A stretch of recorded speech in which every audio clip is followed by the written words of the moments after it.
So what's up guys, मैं हूं आपका भाई समीर बिरला आपके चैनल अनजीत द बीच से। सो आज हम करेंगे 12th class Flamingo the rose shifting का second part with bangle maker. So ज़्यादा देरी ना करते हुए वीडियो को स्टार्ट करते हैं।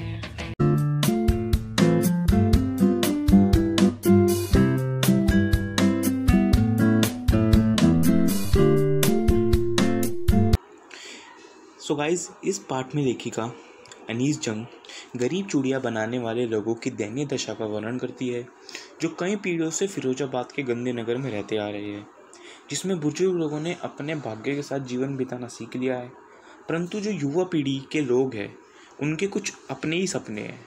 वे अपनी पारिवारिक परंपराओं से बाहर निकलना चाहते हैं और एक बेहतर जीवन बिताना चाहते हैं। तो चलिए फर्स्ट पैराग्राफ से स्टार्ट करते हैं।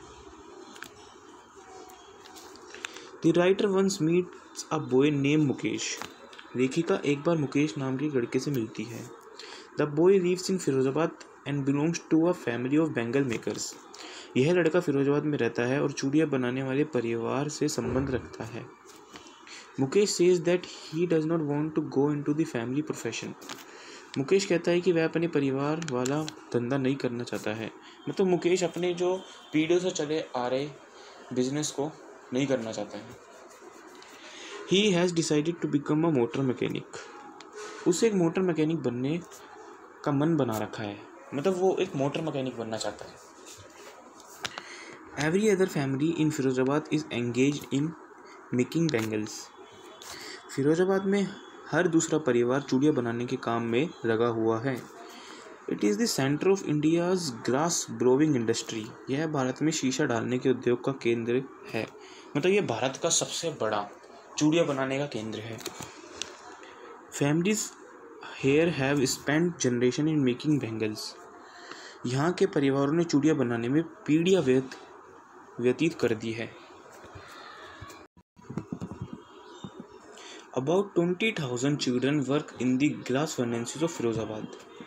फिरोजाबाद की शीशा भट्टियों में लगभग 20,000 बच्चे काम करते हैं। They have to work in very unhealthy conditions. उन्हें बहुत अस्वस्थ हालतों में काम करना होता है। Their parents don't know that it is illegal to make children work in such places. उनके माता पिता ये नहीं जानते कि ऐसी जगहों पर बच्चों से काम करवाना गैर कानूनी है। मुकेश लेखिका को अपने घर ले जाने की बात करता है और वह बहुत गर्व से कहता है कि उनका मकान दोबारा बनाया जा रहा है। When the writer goes there, जब लेखिका वहाँ जाती है, she find that it is half built shack inside। तो वह देखती है कि यह आधी एक झोपड़ी है। There are everywhere signs of poverty। अंदर की तरफ हर जगह गरीबी के चिन्ह हैं। मतलब उनकी झोपड़ी के अंदर जाने पे यह पता चल जाता है, गरीबी का संकेत मिल जाता है। A frail young woman is cooking the evening meal। एक पतली सी युवा औरत संगम काल का भोजन पका रही है। मतलब एक लेडीज दोपहर का भोजन पका रही है। She is the wife of Mukesh elder brother. वह मुकेश के बड़े भाई की पत्नी है। Mukesh father is also there. Mukesh का पिता भी वहाँ पर है। He has been doing hard labour for year. वह वर्षों से कठिन परिश्रम करता आ रहा है, मतलब वह बहुत सालों से मेहनत करते आ रहे हैं। First he was tailor and then a bangle maker. पहले वह एक दर्जी थे, मतलब कपड़े सिया करते थे। फिर वह चूड़ियाँ बनाने का काम करने लग गए। Yet he has failed to renovate his house. तो भी वह अपने घर को ठीक ठाक करवाने में असफल रहा। He could not send his son to schools. वह अपने दोनों बेटों को स्कूल ना भेज सका। He could only teach them the art of bangle makers. वह अपने बच्चों को केवल चूड़ियाँ बनाने का काम सिखा सका। Mukesh grandmother says that it was all in their destiny. Mukesh की दादी कहती है कि यह सब उनके भाग्य में था। Her husband has gone blind with the dust from polishing the glass bangles. उसका पति चूड़ियों को पॉलिश करने से उड़ने वाली धूल से अंधा हो गया था।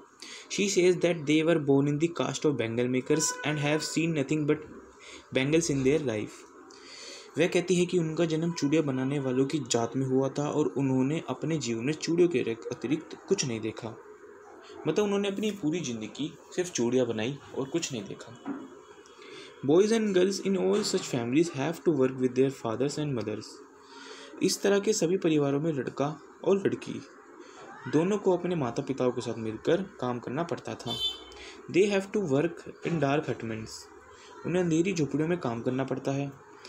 There eyes are more adjusted to the dark than to the light outside, उनकी आंखें बाहर की रोशनी की अपेक्षा अंधेरे की ज़्यादा आदी हो जाती है।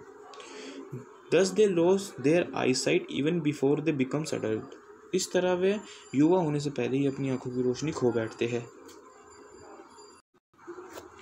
The writer sees a girl name Savita in another hutments, लेखिका एक अन्य झोपड़ी में सविता नाम की एक लड़की को देखती है। She is sitting with an elderly woman and soldering pieces of glass, वह एक बुजुर्ग औरत के साथ बैठी हुई है और शीशे के टुकड़े को जोड़ रही है। She doesn't know that the bangles she is making are symbols of Indian women suhag, वह नहीं जानती जो चूड़ियाँ वह बना रही है वह एक भारतीय औरत के सुहाग का चिन्ह होती है। The old woman sitting beside her still has bangle on her wrist, उसकी बगल में बैठी बूढ़ी औरत की कलाई पर भी चूड़ियाँ हैं। But there is no light in her eyes, किंतु उसकी आंखों में कोई चमक नहीं है। She says that she has not enjoy even one full meal all her life, वह कहती है कि उसने अपने पूरे जीवन में एक बार भी भरपेट खाना नहीं खाया है। Her old husband says that he knows nothing expect bangles, उसका बूढ़ा पति कहता है कि वह चूड़ियों के अलावा किसी अन्य चीज़ के बारे में नहीं जानता। However, he feels some consolation to say that he has made a house for his family to live in. फिर भी उसे यह कहने से कुछ तसल्ली मिलती है कि उसने अपने परिवार के लिए रहने के लिए एक घर बनवा लिया है। The writer says that the cry of poverty rings in every home in Firozabad, लेखिका कहती है कि फिरोजाबाद के गरीबी की चीख हर घर सुनाई देती है। These poor people are exploited by साहूकार, policeman, middleman, bureaucrats and politicians, इन गरीबों का शोषण साहूकार, पुलिस वालों, अफसरशाहों और राजनीतिज्ञों के द्वारा किया जाता है। ब्यूरोक्रेट्स मतलब होता है जो सरकार के कर्मचारी होते हैं। They have to come accept their poverty and explanation as something natural, वे अपनी गरीबी और अपने शोषण को साधारण बात मानने लगे हैं, मतलब उन्होंने अपने इस तरीके के जीवन को अपनी ज़िंदगी मान लिया है। The writer feels happy that Mukesh has decided to break away from the vicious circle, लेखिका को प्रसन्नता इस बात से होती है कि मुकेश ने इस क्रूरचक से बाहर निकलने का निश्चय कर लिया है। मतलब लेखिका को खुशी होती है इस बात से कि मुकेश ने अपने पारिवारिक बिजनेस से बाहर निकलकर कुछ अलग करने का निश्चय कर लिया है। He had to decide to go to a garage and learn the job of a motor mechanic, उसने निर्णय कर लिया है कि वह एक गैरेज में जाएगा और वहाँ एक मोटर मैकेनिक का काम सीखेगा। Thus he will one day be his own master, इस तरह वह अपना खुद का मालिक बन पाएगा। सो गाइस, अगर आपको इस वीडियो को पार्ट फर्स्ट देखना है तो लिंक इन डिस्क्रिप्शन, और अगर आपको ये वीडियो अच्छी लगी तो please like, share and subscribe to my channel.